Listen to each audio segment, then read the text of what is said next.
여러분 안녕하세요. T3입니다. 오늘 영상 시작하기 전에 구독 아직 안 하신 분들 구독 버튼 꾹 눌러주시고요. 좋아요랑 알림 설정까지 해주시면 정말 감사하겠습니다. 자, 오늘은 정말 흥미로운 소식 들고 왔어요. 테슬라 오너분들이라면 진짜 귀가 번쩍 뜨일 만한 이야기인데요. 작년에 테슬라가 드디어 카어플레이를 지원한다는 폭탄 발표를 했잖아요. 그런데 그 이후로 완전 소식이 뚝 끊겼죠. 다들 언제 나오나 혹시 취소된 건 아닌가 걱정 많이 하셨을 텐데 이제 그 이유가 밝혀졌습니다. 블룸버그의 마크 거먼이라고 있어요. 애플 쪽 소식통으로 진짜 유명한 기자인데 이 사람이 최근에 테슬라 카어플레이 지원 이유를 속 시원하게 풀어줬거든요. 그런데 이게 단순히 개발이 좀 늦어졌네 이런 수준이 아니라 기술적으로 엄청 복잡한 문제들이 얽혀 있더라고요. 하나하나 자세히 살펴볼게요. 먼저 가장 큰 문제부터 얘기해 볼까요? 바로 FSD와 애플맵스 사이의 충돌이에요. 여기서 잠깐 FSD가 뭔지 모르시는 분들을 위해 설명드리면요. 풀 셀프 드라이빙의 약자로 테슬라의 자율주행 시스템이거든요. 이 FSD는 테슬라 차량에 내장된 내비게이션 시스템을 기반으로 경로를 계획해요. 물론 가끔씩 차가 알아서 계획된 경로에서 벗어나기도 하는데 대부분의 주행 결정은 이 계획된 경로를 따라서 이루어지는 거죠. 그런데 문제가 뭐냐면요. 테슬라 엔지니어들이 내부 테스트를 하는 과정에서 진짜 골치 아픈 상황을 발견한 거예요. 운전자가 카어플레이를 켜놓으면 애플맵스가 동시에 실행되잖아요. 그러면 두 개의 내비게이션이 동시에 돌아가면서 서로 다른 길 안내를 하는 경우가 생기는 거예요. 여기서 상상해 보세요. 차가 FSD 모드로 자율주행을 하고 있는데 오른쪽으로 회전 준비를 하고 있어요. 근데 그 순간 애플 맵스에서는 직진하라고 소리치는 거죠. 이거 진짜 위험하지 않겠어요? 운전자 입장에서는 완전 혼란스러울 수밖에 없죠. 차는 오른쪽으로 가는데 화면에서는 직진하라고 하고 이런 상황이 반복되면 운전자가 시스템을 신뢰할 수가 없게 되는 거예요. 테슬라가 이 문제를 발견하고 어떻게 했냐면요. 애플한테 직접 연락을 한 거예요. 두 개의 맵 시스템을 동기화할 수 있는 커스텀 솔루션을 만들어 달라고 요청한 거죠. 솔직히 애플이 이런 요청을 들어줄 거라고는 많은 사람들이 예상 못했을 거예요. 왜냐하면 애플이 원래 자기들 방식을 고집하는 회사로 유명하잖아요. 그런데 놀랍게도 애플이 이 요청을 받아들였어요. 차량과 카어플레이가 서로 통신해서 경로를 동기화할 수 있도록 필요한 조정 작업을 실제로 구현해 준 거예요. 이게 뭘 뜻하냐면요. 앞으로 테슬라에서 카어플레이를 사용할 때도 FSD를 계속 쓸 수 있다는 거예요. 작동 방식을 좀 더 자세히 설명해 드리면요. 사용자가 카어플레이에서 목적지를 입력하고 FSD를 활성화하면 뒤에서는 카어플레이가 그 목적지 정보를 테슬라 운영체제로 보내는 거예요. 그러면 테슬라 OS가 정확한 경로를 계산해서 다시 카어플레이한테 알려주는 방식으로 동작하는 거죠. 이렇게 하면 두 시스템이 항상 같은 경로 정보를 공유하게 되는 거예요. 자, 그러면 여기서 궁금증이 생기죠? 애플이 이미 문제를 해결해 줬는데 왜 아직도 출시가 안 되는 거냐? 여기서 두 번째 복병이 등장합니다. 바로 iOS 26 업데이트 때문이에요. 애플이 테슬라 호환성을 위한 패치를 어디에 넣었냐면요. iOS 26의 증분 업데이트에 포함시킨 거예요. iOS 26, 0 초기 버전이 아니라 그 이후에 나온 패치 버전의 말이죠. 여기서 타임라인을 한번 정리해 볼게요.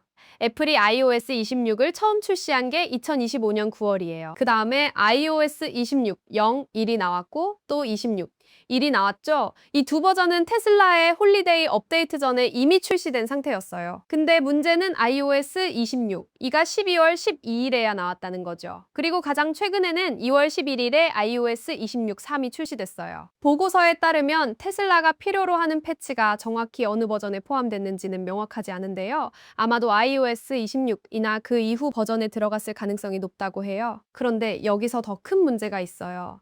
iOS 26의 채택률이 생각보다 훨씬 낮다는 거예요. 이전 세대들에 비해서 사람들이 업데이트를 많이 안 하고 있다는 거죠. 애플의 공식 앱스토어 데이터를 보면요. 최근 4년 이내에 출시된 아이폰 중에서 현재 iOS 26을 사용하고 있는 비율이 74%밖에 안 돼요. 74%요. 그리고 이건 최신 기기들만 따진 거고요. 모든 활성 아이폰을 다 포함하면 채택률이 66%까지 떨어져요. 그러니까 아이폰 사용자 3명 중 1명은 아직도 iOS 26으로 업데이트를 안 한 상태라는 거죠. 여기서 더 중요한 건요. 테슬라가 필요로 하는 특정 패치가 들어간 증분 업데이트를 설치한 사람은 그보다 훨씬 적다는 거예요. iOS 26을 쓰는 74%의 사람들 중에서도 26이나 26, 3으로 업데이트한 사람만 이 기능을 제대로 쓸 수 있는 건데 그 비율은 더 낮을 수밖에 없거든요. 테슬라 입장에서 생각해보면 이게 진짜 골치 아픈 상황이에요. 엄청나게 기대를 모은 기능을 출시했는데 막상 나왔더니 상당수의 사용자들한테는 제대로 작동 안 하거나 버그 투성이면 어떻게 되겠어요? 사람들 엄청 실망할 거고 테슬라 이미지에도 안 좋은 영향을 미치겠죠. 그래서 테슬라가 내린 결론이 뭐냐면요.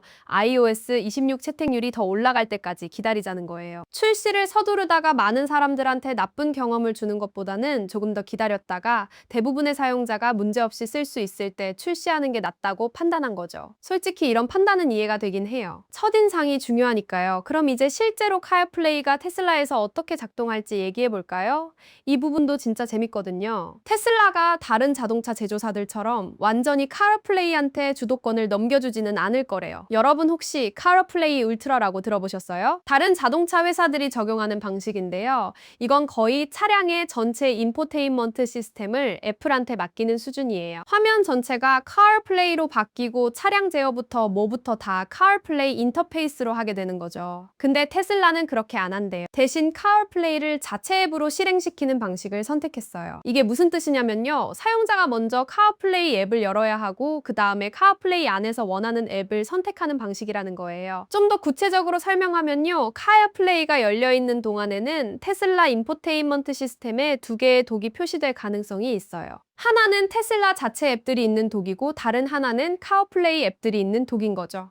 근데 테슬라가 이런 인터페이스 문제도 해결하려고 노력하고 있다고 해요. 예를 들면 이런 거죠. 아까 경로 동기화 얘기했잖아요. 테슬라 맵스와 애플 맵스가 같은 경로를 보여주게 하는 거예요. 그런 식으로 다른 정보들도 동기화될 가능성이 있어요. 예를 들어서 지금 재생 중인 음악 정보 같은 거요. 상황을 가정해 볼게요. 지금 테슬라 자체 스포티파이 앱으로 음악을 듣고 있는데 카얼플레이를 켜고 카얼플레이의 스포티파이 앱을 열었어요. 그러면 카얼플레이 스포티파이가 처음부터 시작하는 게 아니라 지금 재생 중인 곡이 그대로 표시되는 거예요. 이렇게 하면 사용자가 혼란스러워하지 않겠죠? 맵스도 그렇고 스포티파이도 그렇고 애플 뮤직 같은 앱들도 마찬가지로 동기화가 될 수 있다는 거예요. 테슬라가 고려하고 있는 또 다른 옵션도 있어요. 한 번에 하나의 독만 보여주는 방식이요. 카어플레이가 꺼져 있을 때는 일반적인 테슬라 독이 보이는 거죠. 테슬라 자체 앱들 목록이 나오는 거예요. 근데 카어플레이를 열면 테슬라 독을 숨기거나 아니면 중복되는 앱들만 숨기는 거예요. 예를 들어 스포티파이 같은 거요. 이미 카어플레이에서 스포티파이를 쓸 수 있으니까 테슬라 스포티파이는 굳이 보여줄 필요가 없는 거죠. 어쨌든 핵심은 카어플레이가 자체 전용 창 안에서 주로 실행될 거라는 거예요. 이런 절충안을 통해서 운전자는 카어플레이의 기능과 앱들을 사용할 수 있지만 테슬라는 여전히 차량 제어권을 유지하는 거죠. FSD 시각화 화면이라든지 차량 정보 표시 같은 중요한 UI는 테슬라가 계속 관리하는 거예요.